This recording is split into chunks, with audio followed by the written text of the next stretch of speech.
Noam, à quoi vous attendez-vous pour demain? Tout d'abord, je suis très ému parce que je ne sais pas dans quel état Gilad va rentrer à la maison et s'il va être possible de le rencontrer dans les prochains jours ou les prochaines semaines.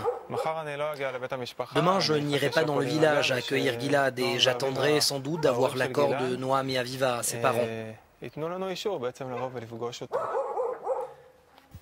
Est-ce que vous savez ce que vous allez lui dire? Est-ce que vous avez réfléchi à quelque chose que vous voulez lui dire depuis toutes ces années?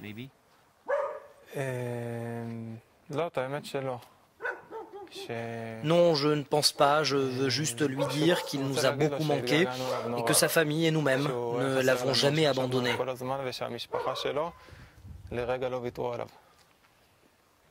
Est-ce que vous avez pensé que ce jour viendrait?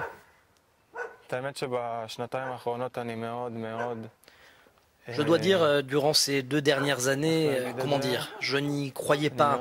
J'étais très sceptique quant à sa libération parce que cela ne faisait plus les gros titres, comme si tout le monde l'avait oublié finalement.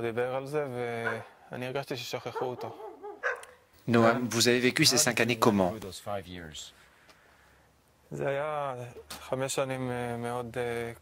Ça a été 5 années très difficiles. Tout d'abord, quand Gilad a été kidnappé, on ne pouvait pas s'occuper de lui.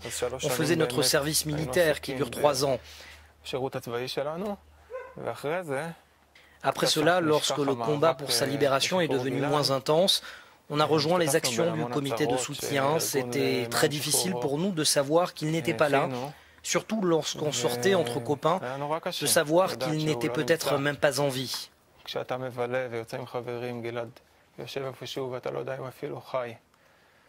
Noam, ça c'est une photo de vous et de vos amis. Vous êtes là, Gilad Shalit est là. Qu'est-ce que vous rappelle cette photo? C'était lors d'une sortie avec l'école. Nous nous sommes promenés près de Jérusalem. Il s'agit de notre bande d'amis, vous savez, du village de Mitzpeïla. Bien qu'il apparaisse ici un peu en retrait, nous avons beaucoup ri ce jour-là. C'était une promenade assez physique, mais on a su garder le sourire. Et je dois dire que même si Gilad ne voulait pas venir au départ, on l'a convaincu, il nous a rejoints et finalement il a beaucoup aimé. C'était quelqu'un qui aimait la nature.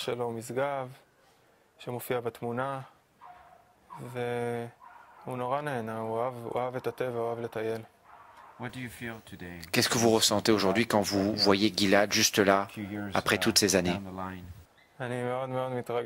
Je suis très ému. Je suis surtout très heureux de son retour annoncé et que la famille puisse enfin terminer son combat et terminer enfin ces 5 ans qui ont dû être terribles pour lui.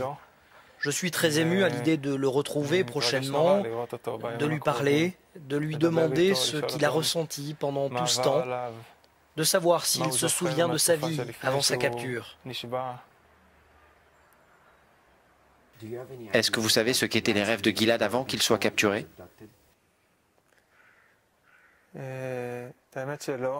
Non, je ne peux pas vous dire parce que Gilad est quelqu'un de très silencieux, qui ne se livrait pas. Mais j'imagine qu'à partir du moment où il a été capturé, tout ce qui a compté pour lui, c'est de revoir ses parents et sa maison et commencer une nouvelle vie.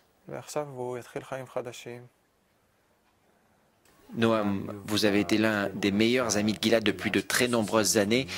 Comment vous pensez qu'il va vivre cette journée de libération? Qu'est-ce qu'il attend dans le futur?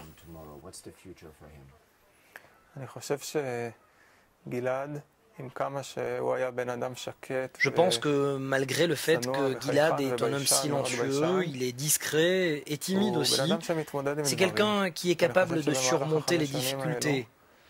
Et au cours de ces 5 dernières années, même s'il est très difficile pour moi de décrire les conditions de sa détention,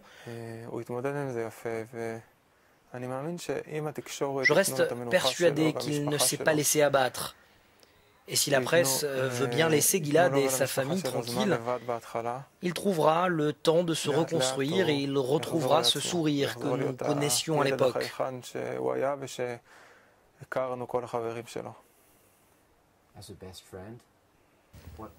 En tant que meilleur ami, quel conseil lui donnerez-vous la prochaine fois que vous le voyez? Je lui dirai qu'il prenne le temps, qu'il a tout le temps devant lui, et que nous sommes très contents de son retour. C'est un jour de joie pour tout le pays.